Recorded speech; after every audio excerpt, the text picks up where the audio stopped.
नमस्कार। हम तैयारी कर रहे हैं एचपी टीजीटी कमीशन और ये वीडियो बेनिफिशियल है बोथ एचपी टेट और एचपी टीजीटी कमीशन। केमिस्ट्री की सेकंड क्लास से देखते हैं first question. Which of the following elements belong to the second transition series of the periodic table. तो periodic table में आपके पास first transition series, second transition series, third and fourth. So second transition series से कौन सा element जो है वो बिलोंग करता है? सो निकल जो है वो फर्स्ट से बिलोंग करता है। और आपके पास यहाँ पर जो राइट आंसर है वो है D, niobium is the element which belong to the second transition series.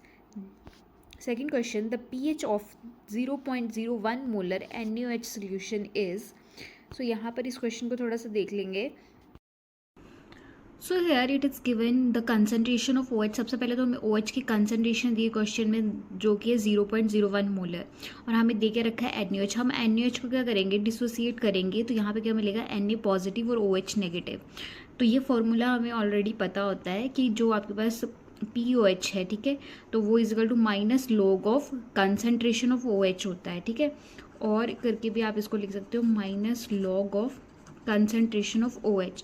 सो यहाँ पर OH की जो वैल्यू है वो पहले पुट करी है, दैट इज़ 0.01। जब आप लॉग 0.01 को सॉल्व करोगे तो आपके पास ये आएगा माइनस का 2, माइनस एंड माइनस प्लस हो जाएगा, POH जो है वो उसकी वैल्यू क्या आ जाएगी, 2।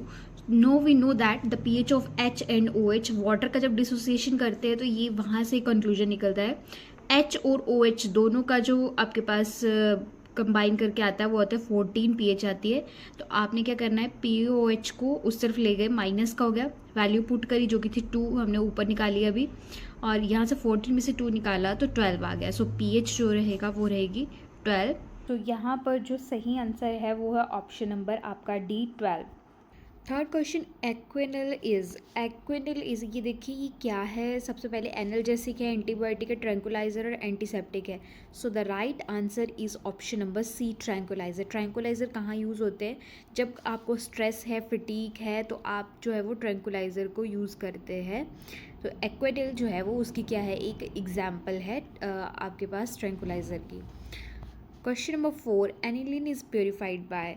देखो एनिलीन जो है उसको प्योरीफाई करते हैं by the steam distillation. Option number A is the right answer. Sublimation is wrong, hydrolysis भी रॉन्ग।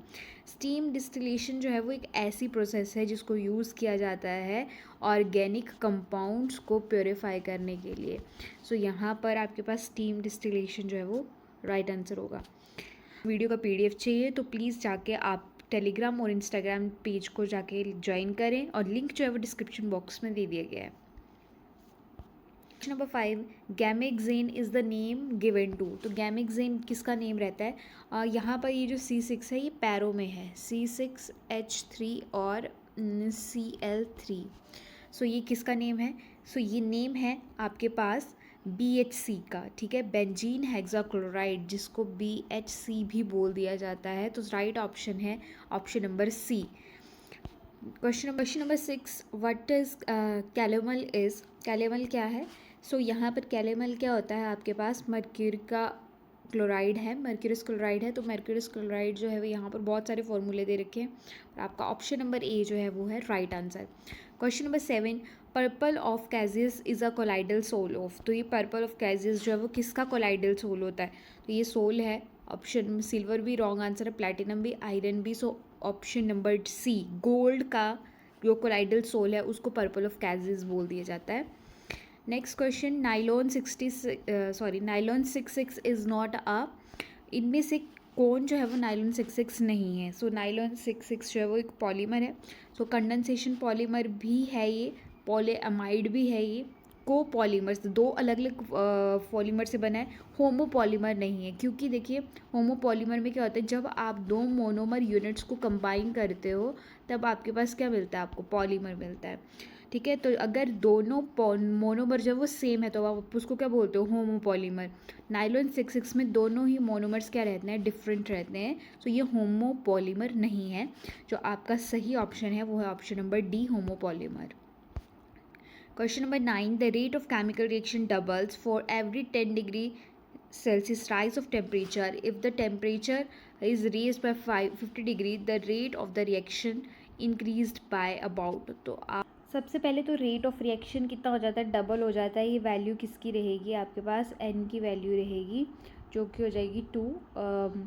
तो यहाँ पर इनिशियल टेम्परेचर 10 डिग्रीज़ है और फाइनल टेम्परेचर 50 डिग्री है। तो अब आपके पास ये क्वेश्चन जो है वो इस तरीके से होगा, यूज़ करेंगे, वो यूज़ करेंगे R2/R1। यहाँ पर जितनी वैल्यू डबल है, ट्रिपल हो रही है क्वेश्चन में, वो पुट करेंगे और ऊपर है फाइनल टेम्परेचर और नीचे है इनिशियल टेम्परेचर। सो हमें क्वेश्चन में बोला गया है कि जो वैल्यू है वो क्या हो जाती है, डबल हो जाती है। और टेम्परेचर फाइनल कितना है 50 डिग्री और इनिशियल कितना है 10। 0 से 0 चला गया, 2 की पावर 5 एंड 2 की power 5 is equal to 32। So the right answer is 32 times. The right answer is option number C, 32 times. Last question, which of the following is known as the anhydride of the nitric acid? So nitric acid का इनमें से कौन सा जो है वो anhydride है? सो यहाँ पर देखो आपके पास सबसे पहले तो ये जो एनहाइड्राइड है किसको बोला जाता है? एनहाइड्राइड्स वो हैं, कोई भी कंपाउंड है, मान लो ए कंपाउंड है कोई, अगर वो वाटर के साथ रिएक्ट करता है और वाटर के साथ रिएक्ट करने के बाद अगर वो एसिड देता है तो उसको क्या मानोगे आप? एनहाइड्राइड मानोगे।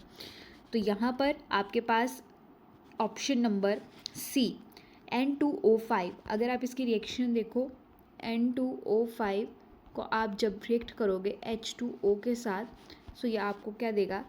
HNO3। इस इक्वेशन को मैं बैलेंस नहीं कर रही हूँ, अगर आपको करना ही है बैलेंस तो यहाँ पर आप 2 लगा दीजिए।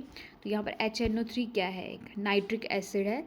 सो ऑप्शन नंबर जो सी है वो आपका राइट आंसर है। ठीक है, इसी में आपको क्या मिलेगा? एसिड मिलेगा। अगर आपको वीडियो अच्छी लगी हो तो प्लीज़ चैनल को सब्सक्राइब करके और लाइक करके ज़रूर जाइएगा।